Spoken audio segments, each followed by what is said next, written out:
오늘 제가 준비한 건 저는 뭐 그렇게 길게 준비하진 않았고요.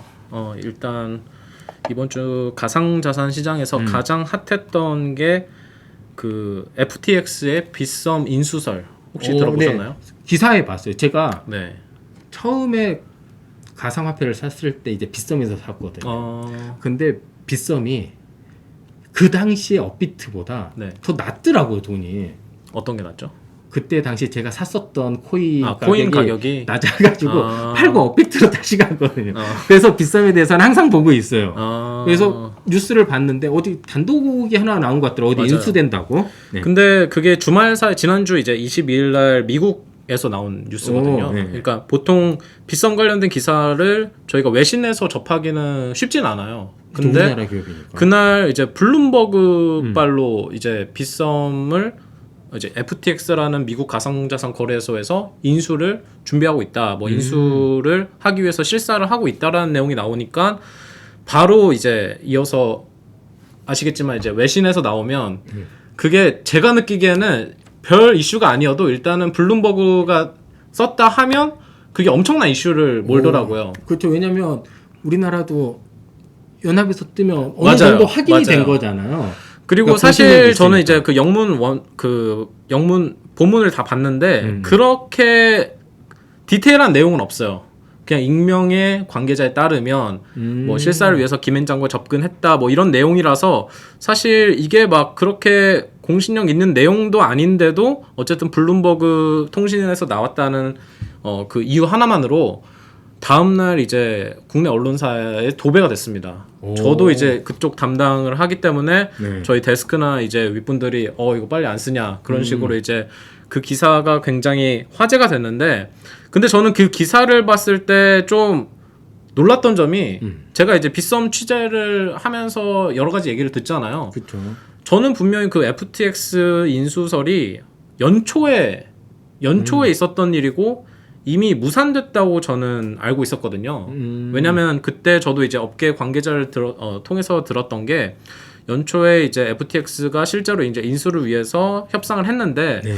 빗썸이 좀 가격을 높게 불러서 이 가격 협상에서 난항을 겪고 결국 인수를 포기했다라는 걸 저는 그 업계 관계자를 통해서 들어서 이미 이거 끝난 걸로 알았는데 왜 이제 와서 다시 약간 뒷북이지? 라는 생각을 했어요. 그래서 저도 이제 다시 취재를 했죠. 그 빗썸 관계자나 이제 그쪽에 대해서 잘 아는 사람들한테 물어봤는데 그분들도 당황하더라고요.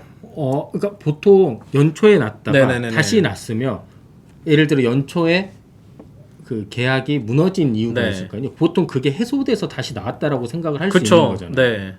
근데 그런 것도 아니라 그분들도 되게 의아하다는 거예요. 이게 왜 이제 터졌지? 심지어 그 내부 굉장히 정통하신 분도 좀 윗분이신데 아니 그분들조차도 금시초문이었다는 거예요. 들어본 적이 없는 네네. 얘기다. FTX랑 지금 실사를 하고 있나?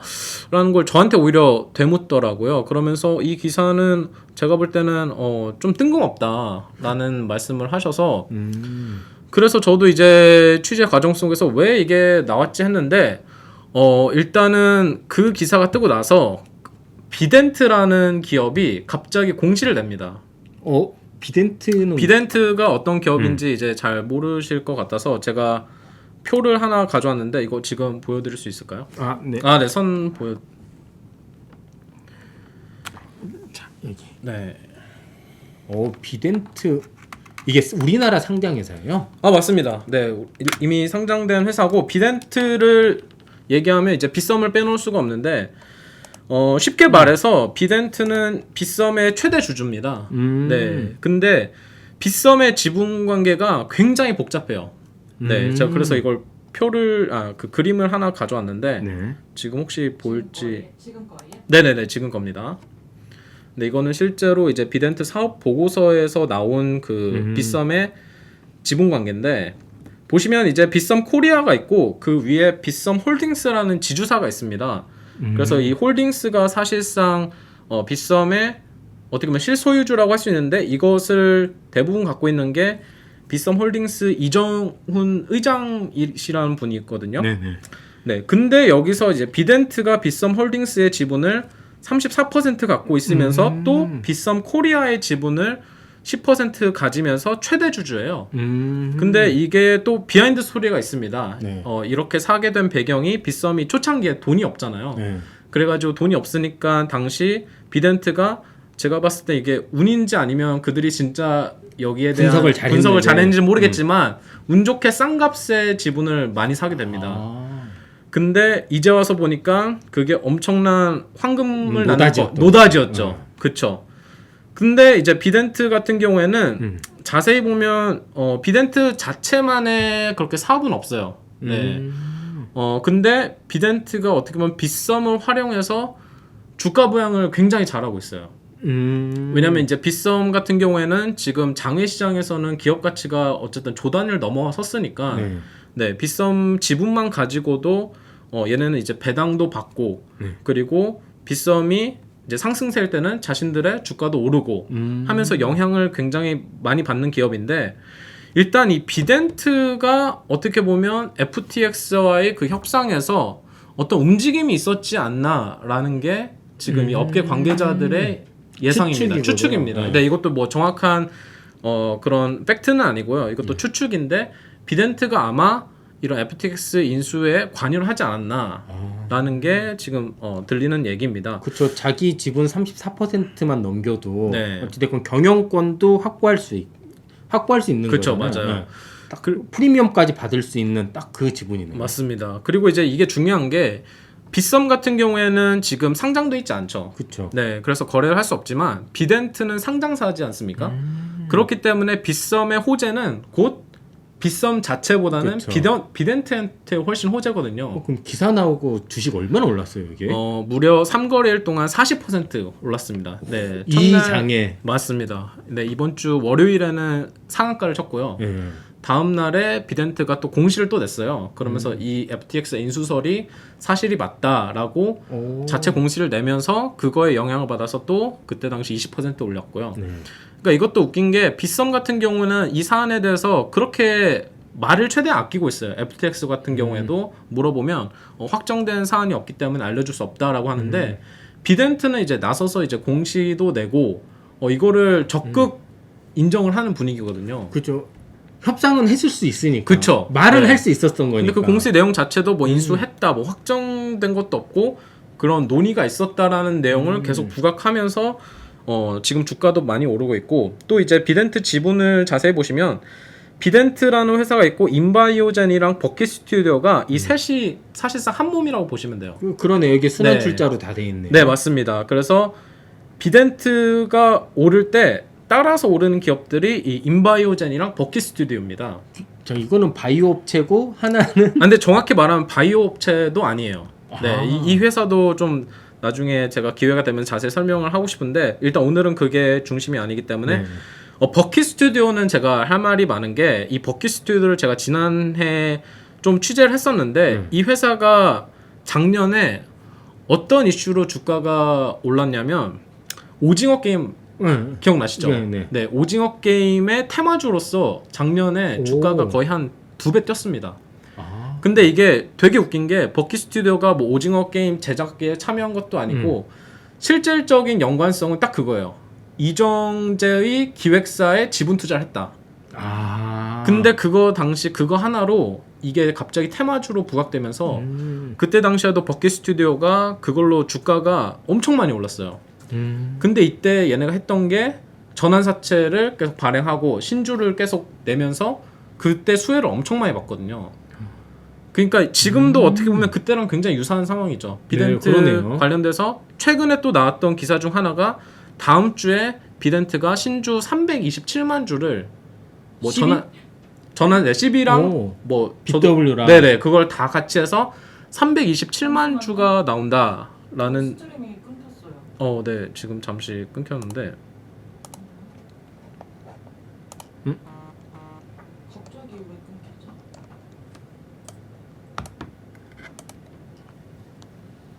오, 진짜 끊겼네. 오. 된것 같아요. 네. 갑자기 방송 상태가 고르지 않아서. 네.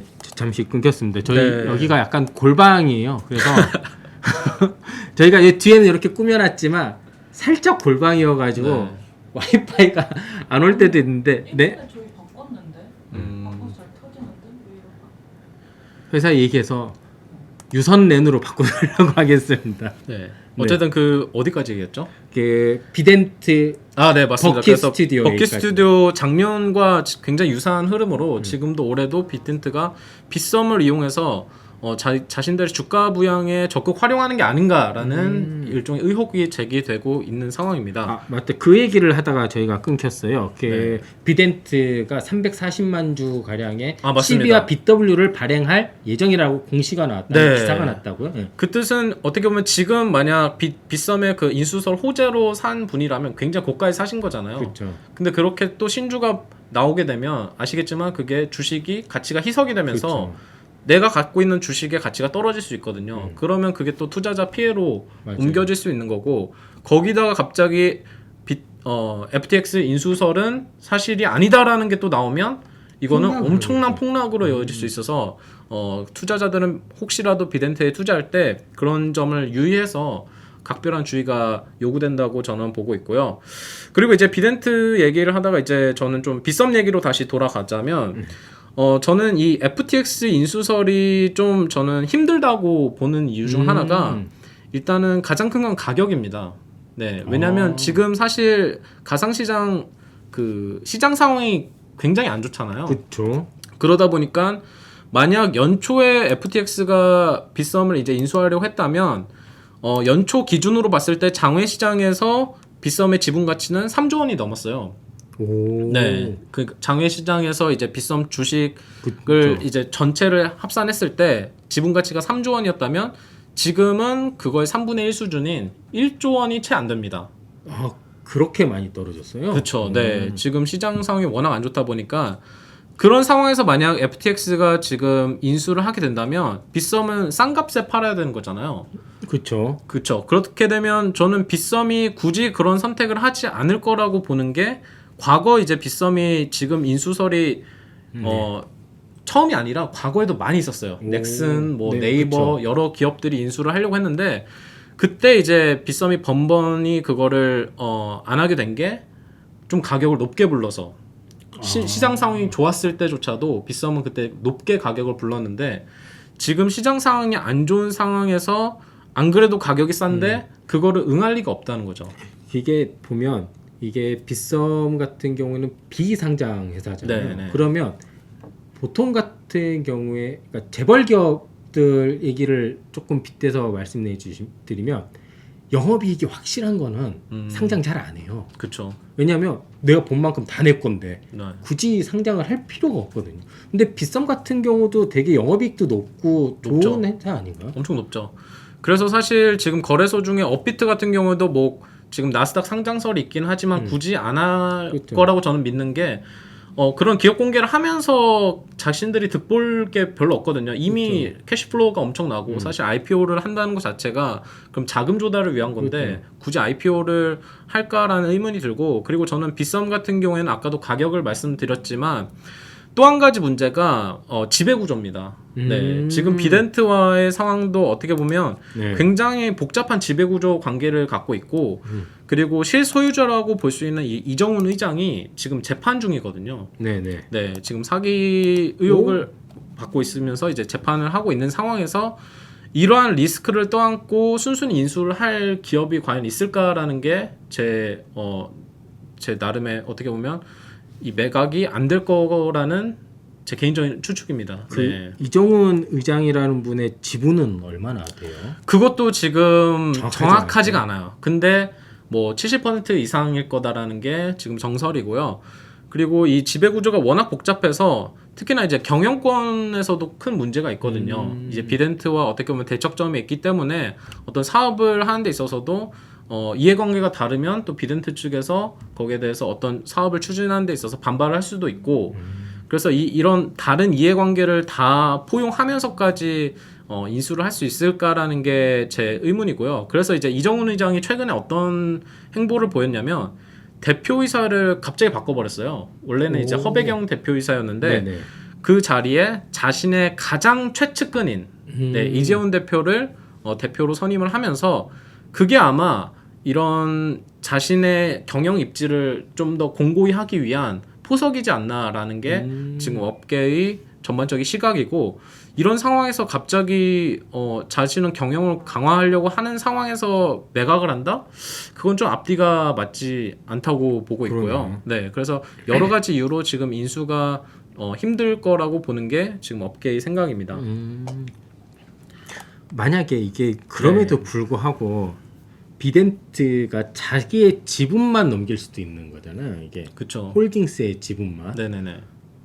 근데 저는 그것도 좀 의아한 게 사실 비덴트는 빗썸을 가지고 지금 뭐 속된 말을 엄청 뽕 뽑고 있거든요. 네, 배당도 엄청 많이 받고 있고 사실 그걸로 또 어떻게 보면 언론 플레이를 하면서 자신의 기업 가치도 굉장히 높아졌고, 네, 지금 오늘 기준으로 시총이 거의 한 6천억 됩니다. 오. 근데 제가 볼 때는 그 정도 규모의 기업은 절대 아니거든요.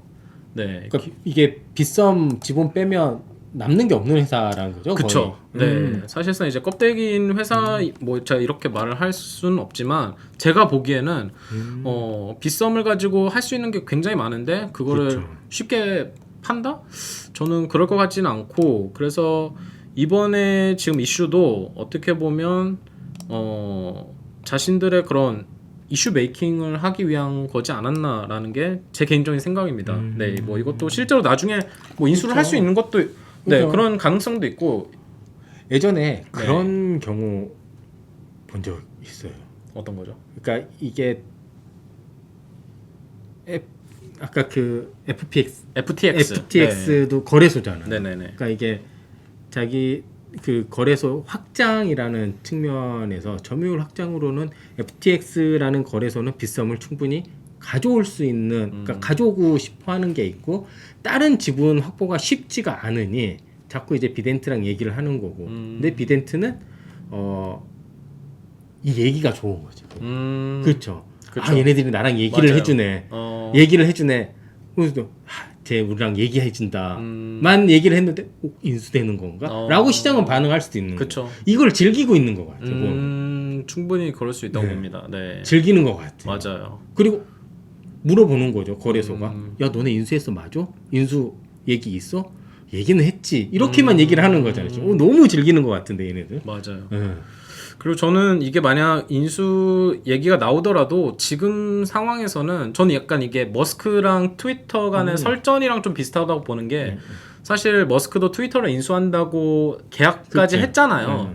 근데 그때 당시 시총이 인수하기로 한 그 금액이 57조 원인데 그렇죠. 트위터 가격이 지금 한 30조 원대로 아. 엄청 떨어졌는데 그러다 보니까 갑자기 파기를 했잖아요. 그런 거랑 마찬가지로 FTX도 빗썸과 분명히 연초에는 그런 협상을 했습니다. 그때는 높은 가격으로 제시했겠죠. 근데 지금 시장 상황이 안 좋은 상황에서는 FTX로서도 더 싼 값을 다시 제시를 했겠죠. 그러면 이제 빗썸에서는 싸니까 원래 협상대로 해라라고 하면서 뭐 계약을 파기할 수도 있는 거고. 맞아요. 그래서 이게 저는 M&A가 참 그 타이밍이 중요한 것 같아요. 네. 이게 보면 이건 M&A는 아니지만 이제 어찌 됐건 M&A도 어떻게 보면 내가 파는 입장이나 뭐 네. 하는 입장에서 보면 뭐 돈이 좀 더 필요하거나 투자가 필요하거나 뭐 그런 측면도 좀 있잖아요. 네. 이 얘기 들으면서 현대오일뱅크가 자꾸 생각나. 어떤 일이 했었죠? 현대오일뱅크가 IPO를 3번 도전했다가 네. 3번 다 철회를 했어요. 정유사잖아요. 네네네. 돈을 많이 벌어요. 네. 지주사인 현대중공업 같은 경우가 얘네 해서 좀 자금을 좀 가져와 볼까 했는데 시장 상황이 좀 조금만 나빠지면 안 해요. 왜 안 하겠어요? 그냥 너무 가만히 헐값이니까. 있으면 다 내 네. 건데 그쵸. 굳이 뭐 헐값에 내 맞아요. 이익을 나눠줄 필요가 없잖아요. 근데 그게 원래 정상적인 마인드란 말이에요. 근데 여기서도 보면 빗썸 같은 경우에도 만약에 자금이 필요하거나 비덴트 같은 경우는 뭐 이런 차라리 빗썸을 상장을 한다거나 그러면 더 돈을 많이 벌 텐데 지금 경기가 안 좋으니까 네. 상장은 못 하겠고 엑시트는 하고 싶은데 비싸게 하고 싶고 그러니까 자꾸 이런 거 흘리는 거 아닐까요? 자기 이득을 좀 극대화하기 위해서. 그렇죠. 네, 그럴 수 있다고 보고 그리고 저는 이 비덴트와 어떻게 보면 전 비덴트만 만약 올랐다면 그렇게까지 의심은 안 하는데 비덴트랑 관련해서 아까도 뭐 버킷 그렇죠. 스튜디오나 인바이오젠, 뭐 초록뱀 미디어 이런 기업들이 연달아서 다 올라거든요. 만약 비싼 호재 하나에.